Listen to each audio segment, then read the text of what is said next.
Students, आज के class में आपका वेलकम है। और आज के क्लास में हम लोग स्टडी करेंगे electric field intensity due to a point charge. किसी भी पॉइंट चार्ज के कारण इसके इलेक्ट्रिक फील्ड के किसी पॉइंट पर electric field intensity find out अगर करना है तो वो कैसे किया जाएगा। तो जैसे कि यहाँ पे आप बोर्ड पे देख सकते हैं, हेडिंग बना हुआ है कि फाइंड द ये electric field intensity due to a point charge. तो यहाँ पे हम लोग सबसे पहले कंसीडर करते हैं, अस्यूम कर लेते हैं कि let a force F is acting on the test charge Q naught. Let a force F is acting on the test charge Q naught due to point charge Q.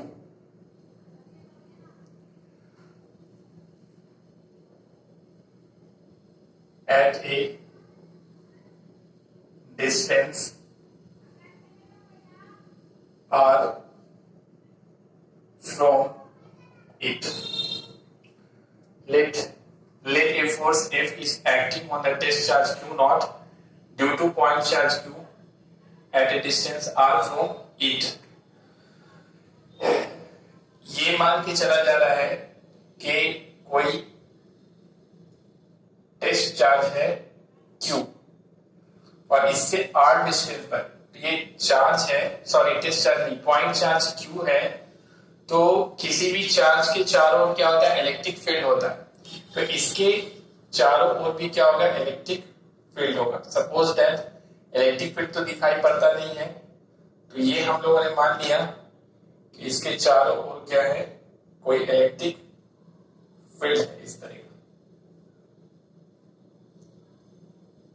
और यहां से r distance पर कोई test charge रखा हुआ है Q। ये point charge है और ये टेस्ट चार्ज है। कितने डिस्टेंस पर, यहां से r डिस्टेंस पे रखा हुआ है। और इसके कारण इस पर क्या रहेगा, फोर्स रहेगा।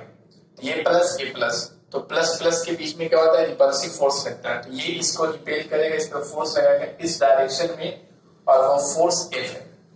तो let a force F is acting on the test charge Q naught due to point charge Q at a distance r from it। जो यानी जो टेस्ट चार्ज है वो इस चार्ज से r डिस्टेंस पर। तो हम लोग को इस पॉइंट पर electric field intensity find out करना है। इसको मान लेंगे पॉइंट O और इसको मान लेते हैं पॉइंट A। तो लिखेंगे then electric field intensity at point A due to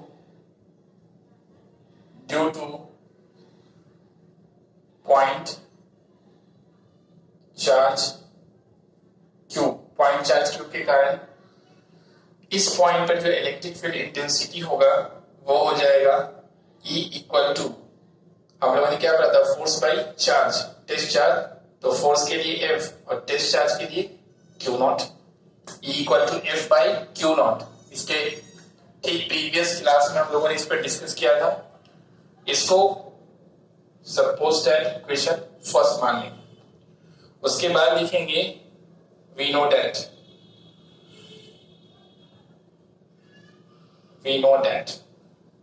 F equal to, अब देखिए F कितना होगा, ये अगर पॉजिटिव चार्ज, ये भी पॉजिटिव चार्ज है तो रिपल्सिव फोर्स रहेगा। अब ये फोर्स, तो ये फोर्स कौन सा होगा, कूलम फोर्स होगा।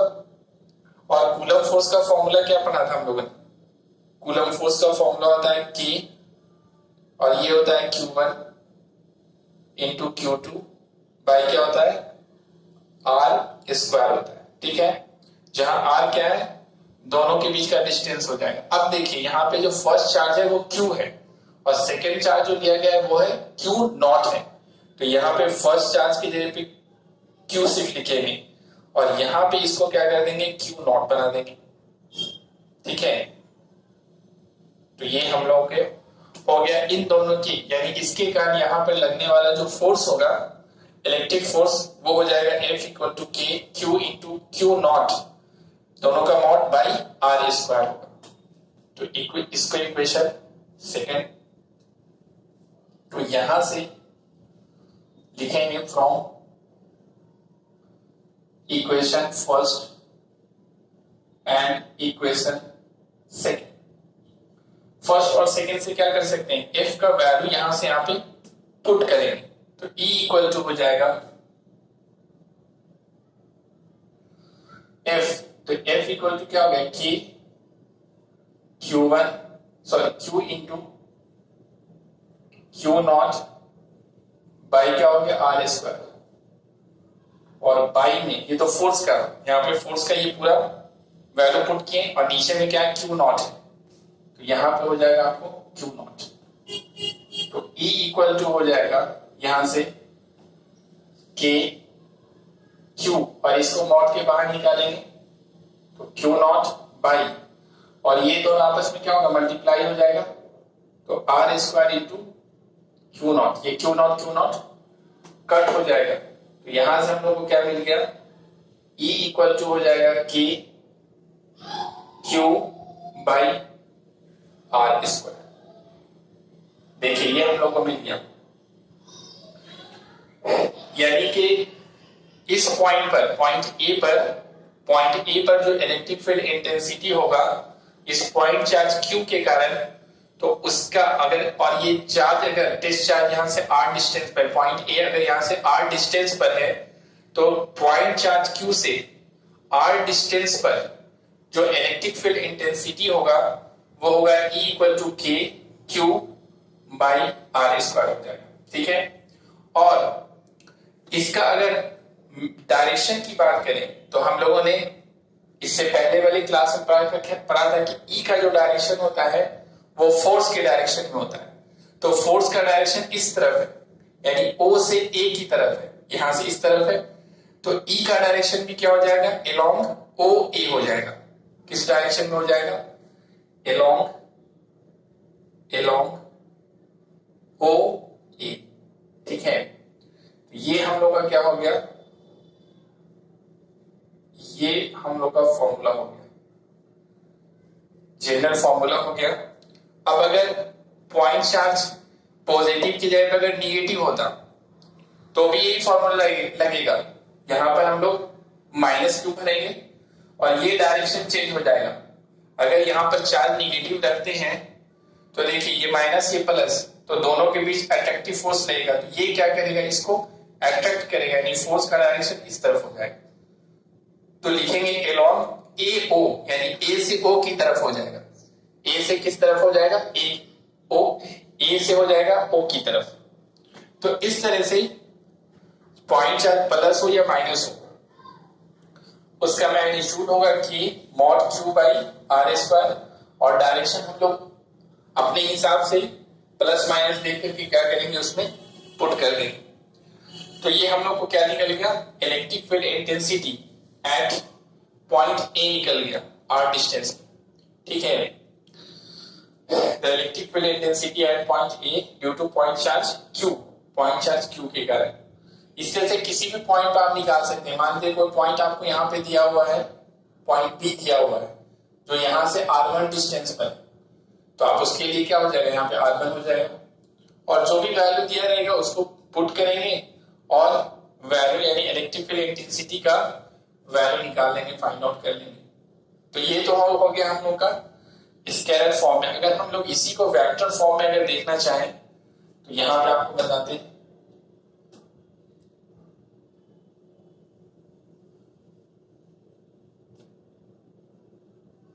हेडिंग दे देंगे इन वेक्टर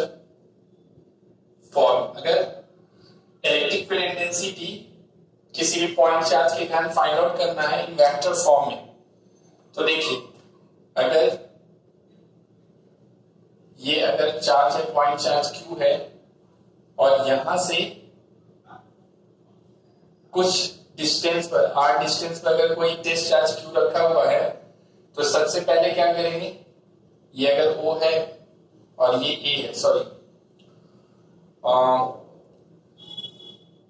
चलिए ठीक है, तो इसको मान लेते हैं फर्स्ट, इसको मान लेंगे फर्स्ट पॉइंट और इसको मान लेंगे सेकेंड पॉइंट।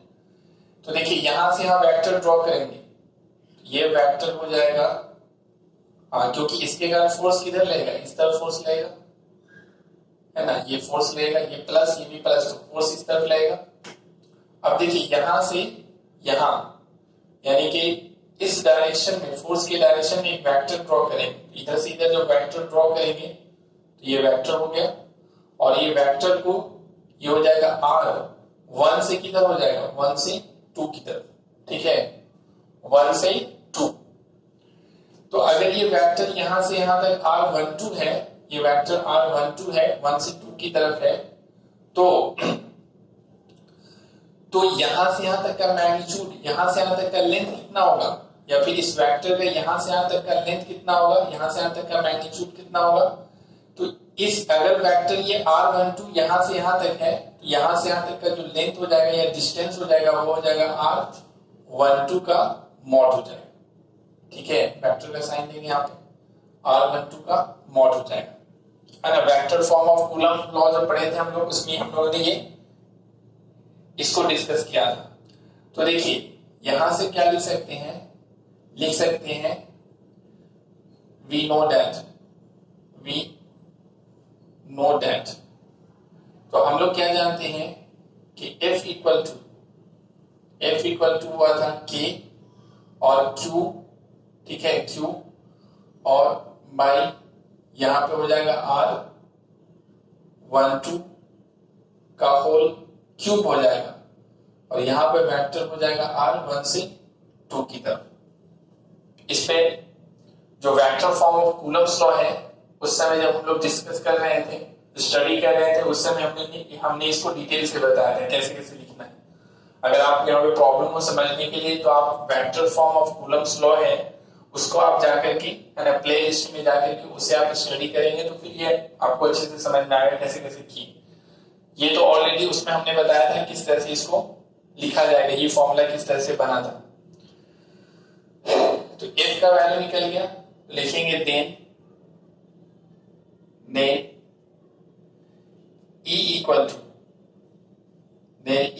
टू हो जाएगा, वेक्टर फॉर्म में लिखते हैं तो E इक्वल टू वेक्टर, ये क्या होगा F बाई Q नॉट हो जाएगा। वेक्टर फॉर्म में E इक्वल टू E के ऊपर vector E equal to vector F by Q naught होता है। तो यहां पर हम लोग क्या करेंगे कि यहां से वैल्यू पुट करेंगे, ठीक है, या फिर इसको मान लेंगे इक्वेशन, या डायरेक्ट पुट कर देंगे। तो यहां से जब पुट करेंगे तो F का वैल्यू रखेंगे K Q by R12 cube है, और ये हो जाएगा R12, ठीक है, बाई में क्या हो जाएगा, ये वाला चार्ज Q नॉट, सॉरी यहाँ पे मिस्टेक हो गया है, यहाँ पे Q होता था फॉर्मूला क्या, Q1 Q2, और ये होता था R12, इस तरह से होता है। तो यहाँ पे क्या हो जाएगा, फर्स्ट चार्ज क्या है, Q है, और सेकेंड चार्ज क्या है, Q नॉट है, तो यहाँ पे Q नॉट कर देंगे, तो यहाँ पे हो जाएगा Q, और यहाँ पे हो जाएगा Q नॉट R12, ठीक है। तो इस हिसाब से देखिए यहाँ पे क्या होगा, Q नॉट कट जाएगा, तो यहाँ हमारा वेक्टर फॉर्म में आ जाएगा E equal to K Q by R12 का ये क्यूब हो जाएगा, और ये हो जाएगा R12 का वेक्टर R12 हो जाएगा। तो ये हम लोग का किस में आ गया, फॉर्मूला वेक्टर फॉर्म में आ गया। लेकिन हम लोग जो सॉल्व करेंगे तो वो स्केलर फॉर्म में, ये जो ये जो फॉर्मूला है इसके हिसाब से हम लोग ये जो फॉर्मूला है इस पर हम लोग सॉल्व करेंगे और लास्ट में क्या करेंगे, डायरेक्शन चार्ज को देख करके प्लस माइनस देखने से पता चल जाता है कि डायरेक्शन आउटवर्ड होगा कि इनवर्ड होगा, यानी फोर्स अट्रैक्टिव लग रहा होगा कि या रिपल्सिव लग रहा होगा। तो हम लोग इसी का यूज करके बना लेंगे। तो इस तरह से हम लोगों ने क्या देखा कि electric field intensity due to a point charge, किसी भी पॉइंट चार्ज के कारण इसका जो इलेक्ट्रिक फील्ड बनेगा उसमें किसी भी पॉइंट पर जो इलेक्ट्रिक फील्ड इंटेंसिटी होगा तो वो होगा E equal to K Q mod Q by R square along O A. इस तरह से हो जाएगा अगर पॉजिटिव चार्ज रहेगा, और अगर निगेटिव चार्ज रहता तो अंदर की तरफ हो जाता। यानी कि जनरली जो E का डायरेक्शन होता है वो F के डायरेक्शन में होता है। E का डायरेक्शन किधर होता है, वो F के डायरेक्शन में होता है, समझे। E का डायरेक्शन किस डायरेक्शन में होता है, F के डायरेक्शन में होता है। इसको जो है कॉपी कर लेंगे आप लोग। उम्मीद करते हैं आपको समझ में आया होगा। अब हम लोग इसके बाद नेक्स्ट क्लास में इसके आगे स्टडी करेंगे। तब तक के लिए ओके, थैंक यू।